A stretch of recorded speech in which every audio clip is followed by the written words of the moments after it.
And now I will invite to the stage the director of the film, Marina Er Gorbač. Welcome. Thank you. Hvala. Thank you for this film. Let's start at the basics. When did you start the making of this film? And what was your motivation? You're Ukrainian, but what was the motivation to do a film about these specific events in this time and space? Before I will start to answer, I want to make a soft joke, because I know that mostly it's super hard to go in Q&A after the movie. So I thanks for the invitation. It was a long story. 1 year ago we started to talk about my coming here, so I'm happy that we managed. And thanks for sharing with me, like with Ukrainian author, this film. I know it's not easy experience, but thanks for watching this movie. Perhaps, yeah. Should we translate, or it's... No, I don't think wonderful. it's necessary. Yeah, and according to your answer, your question, I started to work on script in 2016, and for me it was my personal artistical statement to do something against the war, which was already in Ukraine since 2014, but it was not named a war. And me personally, I'm really afraid that it ignored and that it will be bigger and bigger. And I just decided to put my own protest of that fears. You know, I really didn't want to be a victim of that fears, and I decided to make a story of resistance. That's how I felt, what I could do personally. That's was. And when you started writing the script, because you wrote the script, you directed the film, you edited the film, was it always from the beginning, you know, an idea of having a woman in the front of the film? How did, you know, this idea evolve? Yeah, it was always like it's super personal film, because it's how I felt the starting of the war, and all what I really wanted you to feel the same. So this is the movie like a bridge between my feelings about starting of the war, connecting to the people's, viewers' feelings who don't really knew about Ukraine, maybe even at all. And it was supernatural to start with a woman character, because for me it's natural. It was always like that. And I remember when a March 17 catastrophe happened, and occupation in Donbass and annexation of Crimea. I had my second child. She was just 3 months. I was non-stop with this link. You know, when you have new life and all instincts are so high, then I really wanted to talk about the miracle of life, how it's important to keep thinking about that. It may sound very pathetical, but it is still miracle. And in the film, we're, instead of you focusing on the violence, which is all the time there still, you do focus on the life of this woman that just wants to continue doing what she does, living, you know, preparing food, cleaning a house that is half destroyed. How did you think of this character, and how did you work with the actress, and also tell her, you know, what you want from this character?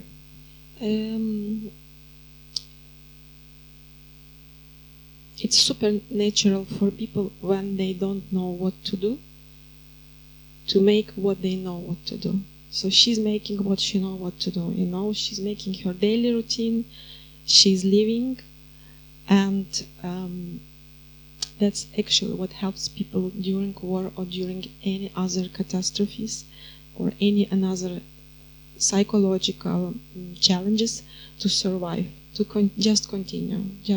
It will come up somewhere. It will show the next step. So Irka is always in the future, and when we when we was working with Oksana Cherkashina, who's like my really, I could not dream better actress for this role. It was our secret between me and her that we will make a movie where woman, her instincts, they will be stronger than war. But of course we didn't tell it to anybody because it's easy to say, but it's not easy to make. But we knew that we are going to this statement because we really want to stay on the other side. We want to stay with the nature. We want to stay with the future. It's not really easy in the ages of nuclear power, atom bombs, to say that we are temporary and life is infinity. It's not simple, but that was our goal. That was our secret. And making a film about war is difficult as it is, but then you were making a film while this war, is ongoing, it's even escalating, and you're Ukrainian, and there are strong emotions connected to all of this. What was the most difficult part for you of, thinking of how to portray this?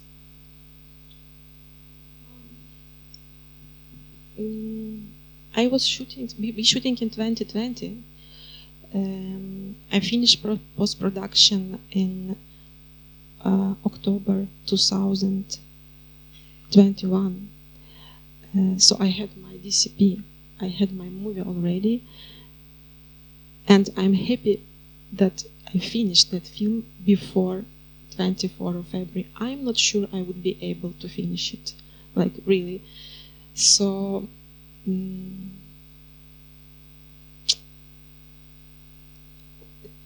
yeah. And perhaps also the film is very slow. It takes its time to, go slow. You said to me before that you wanted it to be in the rhythm of breathing. Could you talk a bit about this?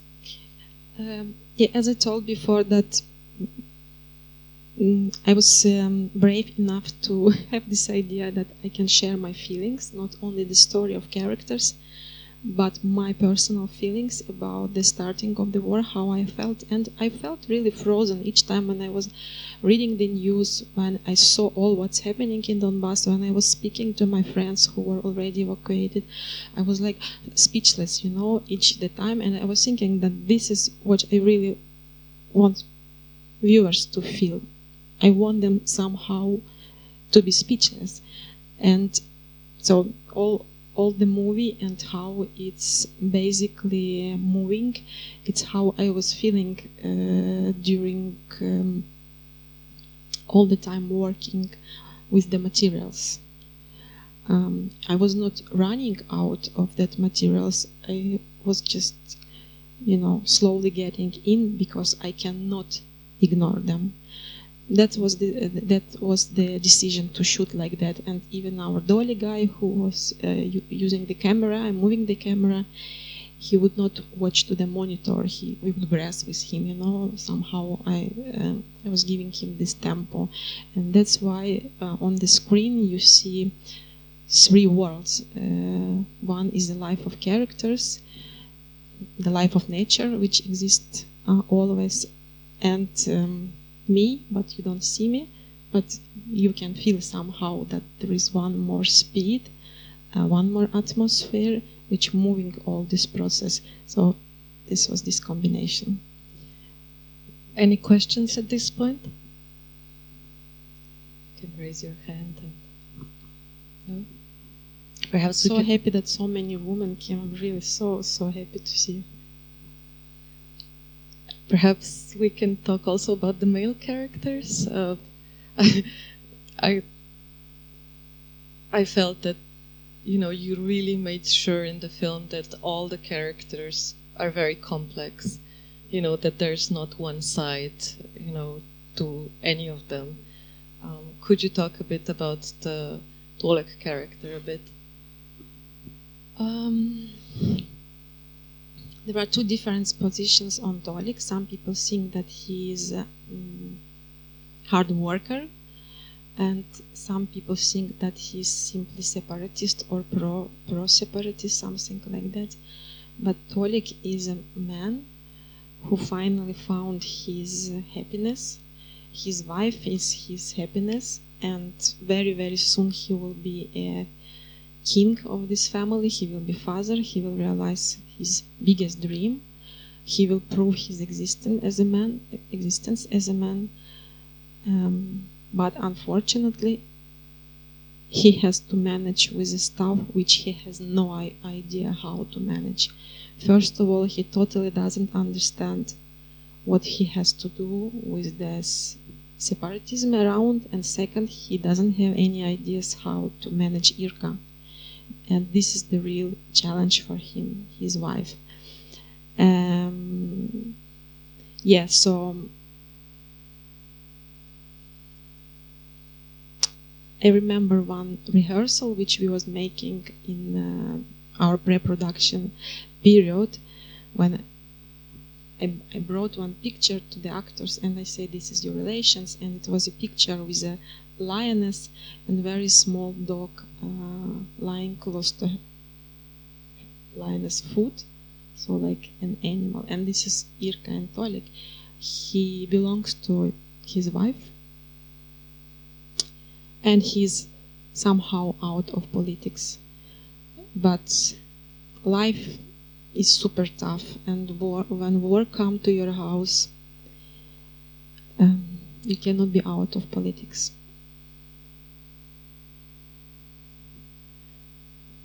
You also decided to include the crashing of the plane.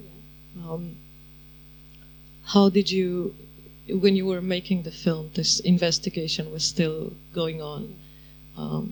How did you think of how to portray this, because it's also a very sensitive material in a way. You also included some of real footage. Yeah, it was important because it's a film which is inspired by true events, actually by MH17, and I didn't want to forget about this tragedy. I think that it was very important to continue to remind that there is a crime in the middle of Europe, and there should be an answers who did it, And finally, last year in November, the Hague court, they said that it was Russian army. They just didn't have any uniforms, and unfortunately one Ukrainian passport, with the person with Ukrainian passport also was there, but it was a Russian rocket in Ukraine, so and I wanted viewers to be TV news viewers for 1 second, just to remember that this is real stuff. It's not a symbolical movie about any war in the world.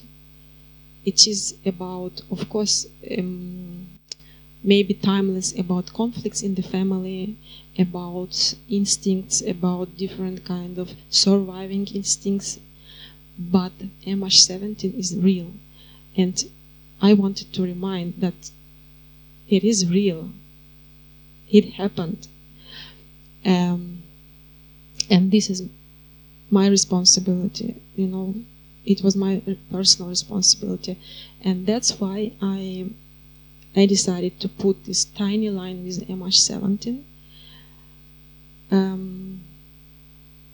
just to give this idea, just to try to give this idea for the viewers, for the audiences, to think that our security is super global. World is globalized, and 300 people died in the middle of Europe. They are not Russians, they are not Ukrainians, only because somebody brought rocket and shoot somewhere. We really depend on each other. Questions? Yes. A microphone is coming. I have two small questions. One is related to the cow character in the film. I think it is one of the important characters, actually, with the way it behaved. I don't know how it happened, but it was very natural, really. I wanted to ask about the reaction of Ikra to Cow's assassination, let me say. Was it strong enough in reaction, or is it because of the war climate that she kind of excused the husband? You know, it just took her just a couple of days, and then it was forgotten. The cow character was forgotten by her. Thank you for the question. First of all, no animals harmed in the movie. Okay, but I have to say it. It's important. Well, that's a very good question. It's a cow in a village. It's their food, basically. For people in the village, it's their food. But of course, for Irka, this is her friend. You can see somehow. And this is the scene about sacrificing. Tolik sacrificed his idea of protest in this scene. He decided that his main idea to bring Irka out of the village. This is because if he say no to the separatists, if he say no, I'm not going to, this is the idea of protest, but he sacrificed that idea in this scene. And yeah, this is life of village people. Thank you. I would also think so. My second question is, why with Turkey? I'm talking about the production phase. Yes, thank you. I live in Turkey, but it's not. It's not the reason why. It happened naturally that Turkey decided to support this project. We applied everywhere. It's normal. Each European producer have number of foundations where we can apply. In 2020, that was too much political movie for some European viewers or some European readers, let's say, because of course nobody was expecting that this war again will come up to our lives. So it's finalized like Ukraine and Turkey, naturally. Another question? Mm-hmm. Hi, could you talk about the meaning behind the title of the movie? Thank you. Do you know Klondike as a region? Do you know Gold Rush story in North America? So it's a region in America full of gold. People would come there, take gold, kill each other, and basically the idea is that they are living with the gold from the earth, with the resource of the earth. And when I started to make a movie about Donbass, because this is a movie about Donbass, which is very rich industrial region of Ukraine, was because now it's destroyed, with heavy metal materials and coal, and this is a region of gas tubes. All gas, Russian gas, was going through the Donbass. I was thinking, what is this war about? And I found out that this is the war between those people who want to create, because we want to create our families. They want to create family there with the creation, and those who want to destroy. And somehow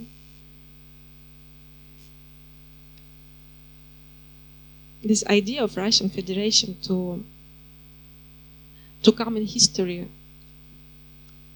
by occupation of the earth, not with the ideas, not with the creation, not with the Starlink, just with this super primitive, regressive idea to occupy somebody's lands, came to me very archaic. and relate me to Klondike, which I was thinking was already in the history, and civilization should brought us to new ways to take place in the history, to become real heroes, but not. So that's how it appeared in the movie. Another question? In the back. Hello.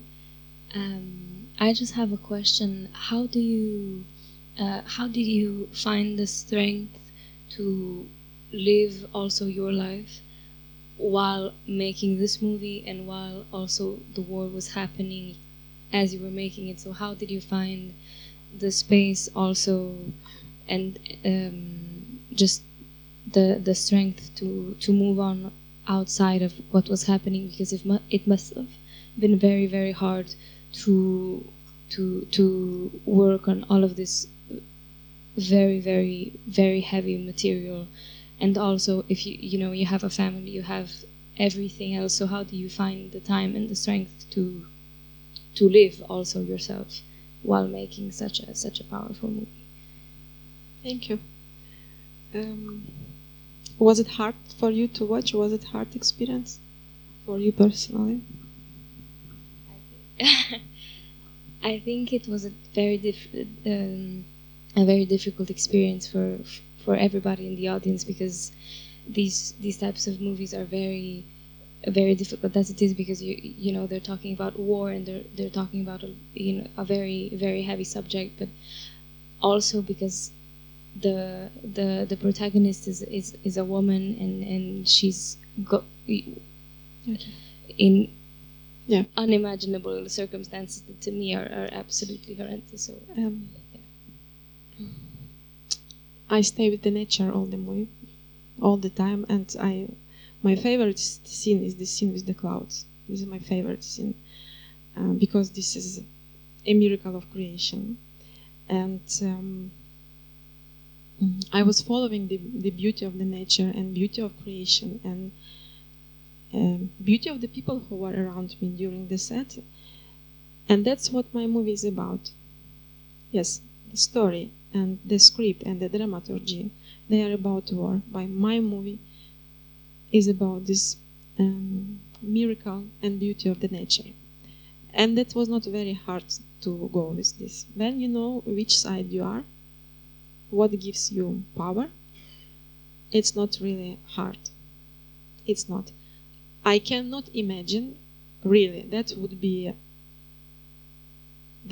horrible if 24 February started and I have nothing. And I'm speechless, and I don't have my Klondike, and I can do nothing.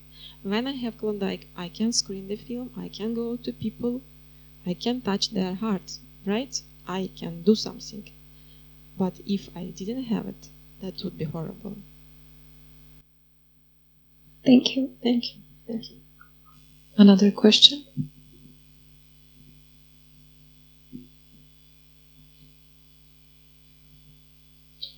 It's not really a question, or maybe in the end, but first I would really want to say a big, big thanks for you for this amazing film, for the delicacy that you took, how you approach, the whole story. I'm from Belarus, so I couldn't stop crying all the time, of course, and for me it's very important that you talk about 2014, reminding that the war didn't start in recent years, and also a big thank you for the final scene, actually.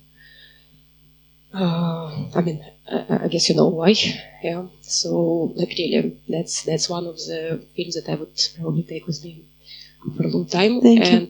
Maybe the question would be, because we know what you want us to feel, and I definitely felt it, but do you have maybe any ideas, or how you imagine it to yourself, what we can do after watching the film, as an audience? Thank you so much.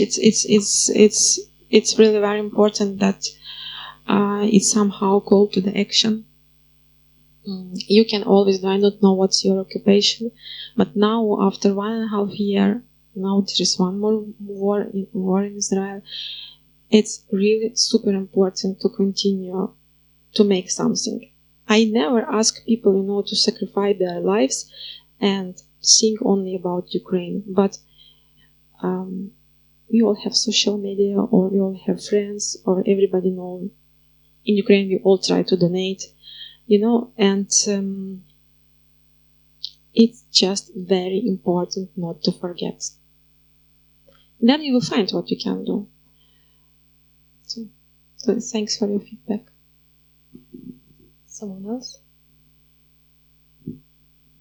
Perhaps we can just talk a bit about also how this movie is shown around the world, because it premiered in Sundance and then 1 month after the invasion happened. But as you said to me before we were talking, for you it was not a surprise. It was something that even this film in a way is a premonition of something like that.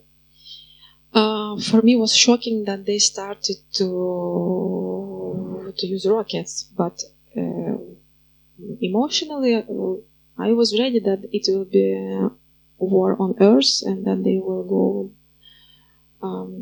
through East Ukraine. It was like I even didn't, any moment I didn't think that it's a manipulation or whatever.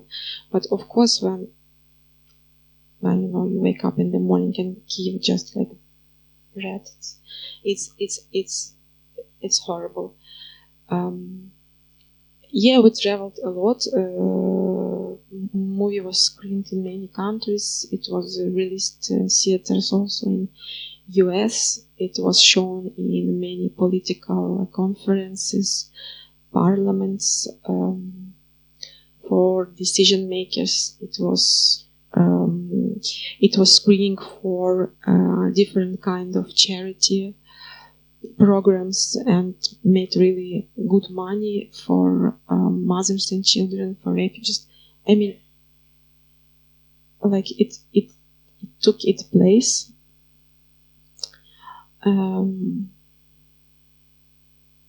Now when you ask, and I repeat, I understand how much we made already with the film. And the last, what was the reception? And it was Ukraine's Oscars entry too, so it also was important to show that we have artistical answer to this war. I think that to appear, to line up, to shine Ukrainian art is also very important.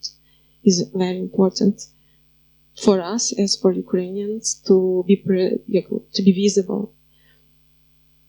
Thank you so much for this film and for the conversation. Thank you so much.